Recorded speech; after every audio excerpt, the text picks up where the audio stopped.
In the 1950s, Alice and Jack are a typical American couple in a regular town. They spend time with friends, enjoy themselves, drive around, and love each other. While Alice is getting ready for a party, Jack goes to work with other office workers. A woman's voice mentions it's the 997th Thick-Point class, where wives like Alice are taught to be perfect. The instructor, Shelley, emphasizes beauty and grace. After class, Alice chats with her neighbor Bonnie, who often scolds her kids. Later, Alice notices Margaret outside, lost in thought. While cooking, Alice finds all her eggs empty and dinner gets ruined by burnt meat. In the evening, Alice greets her husband, but he's more interested in another activity. The next day, the women relax by the pool, but Alice is distracted by the persistent tune in her head and odd visual sequences. Alice absent-mindedly traces the town model streets, and Bonnie picks her up when she leaves. In the evening, the women enjoy cocktails served by their children, while the men discuss trivial matters. Everything seems normal until a signal sounds, welcoming new residents. Shelley is pleased, but Margaret objects, causing a commotion.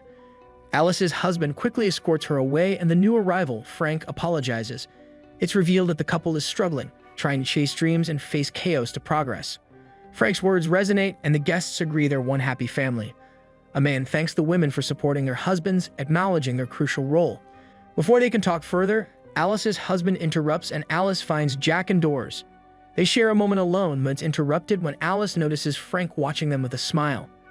Later, the women meet at his shopping center and discuss their seemingly perfect lives except for Margaret's struggles. Alice feels empathy, but Bonnie blames Margaret for her troubles, mentioning an incident in the desert involving her son. Their conversation shifts to men's activities, rumored to involve making weapons. Bonnie argues that it's not just men's work, pointing out women's contributions to comfort. Despite having nightmares, Alice follows her routine the next morning, seeing her husband off to work and attending to her chores. She then takes a trip alone on a trolley bus, where she witnesses a plane crashing into the mountains. Despite her pleas, the driver continues his route, so Alice disembarks and heads towards the crash site. After a long journey through the desert, she reaches a mountain with a strange dome and loses consciousness in front of a mirrored glass.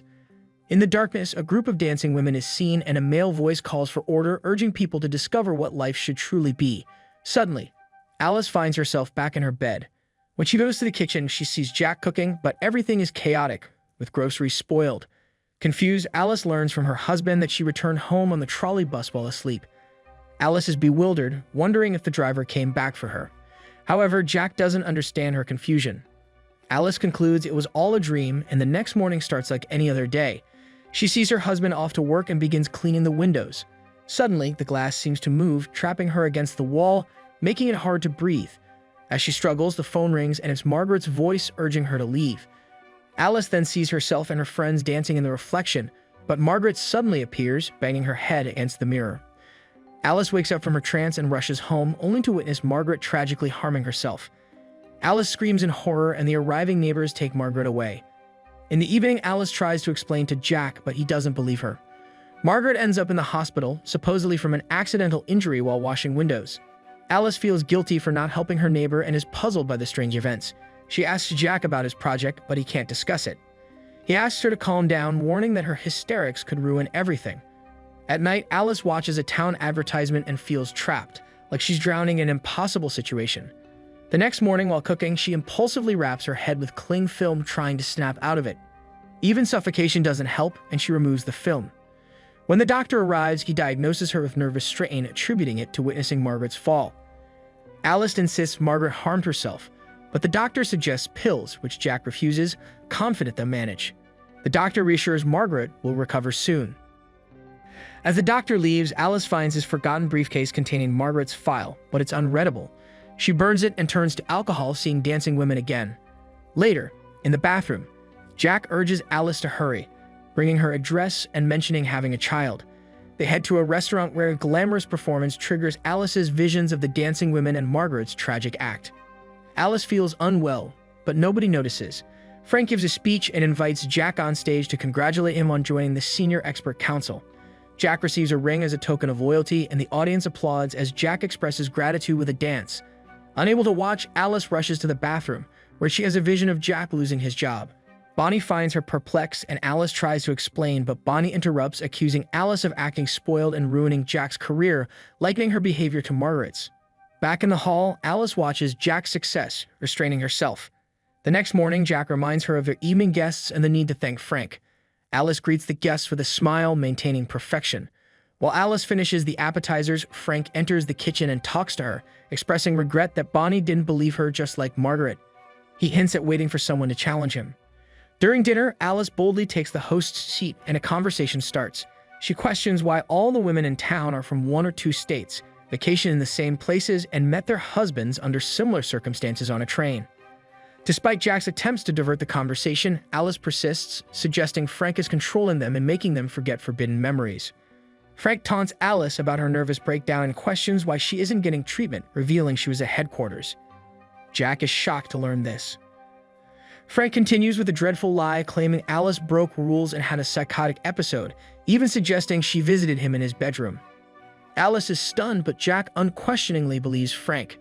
Alice tries to appeal to the guests' common sense, questioning the origin and contents of products, but Shelley defends her husband, and the guests leave disappointed. Jack returns home after seeing the guests off, and Alice tries to express her love for him, asking to leave together. Jack agrees, and they get into the car. However, employees suddenly pull Alice out and take her away. She finds herself on an operating table, experiencing visions with her husband. A doctor, who looks like Alice, finishes the operation and goes home to her unemployed husband. At home, Alice finds no dinner prepared and no hot water, feeling exhausted after a 30-hour operation.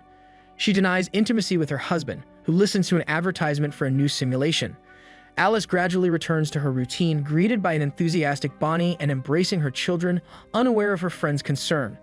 Her husband leaves for work, and Alice carries on with household chores, dancing, swimming, and finally noticing her husband humming a song that seems to awaken her. Jack walks through the dark city to his apartment, described as physically fit for the Victory Project, with Alice, his friend. He takes on the responsibility of maintaining Alice's body's vital functions as she lies in bed, restrained and entangled with wires.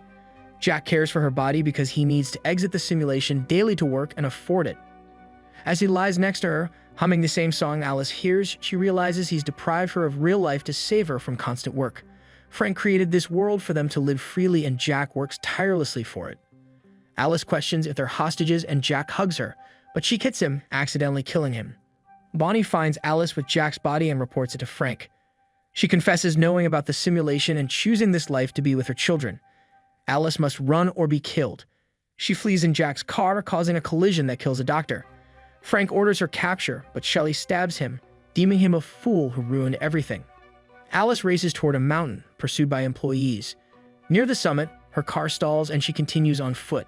As she approaches the dome, her pursuers catch up. Suddenly, she feels Jack's hands on her shoulders, begging her not to leave him. Shelley strikes, and darkness engulfs Alice, along with visions of the perfect life and victory. The story ends with a sign from a woman waking up in reality, highlighting the dilemma of whether one can truly make someone happy against their will. If you enjoyed this recap, make sure to check out our other videos popping up on your screen right now.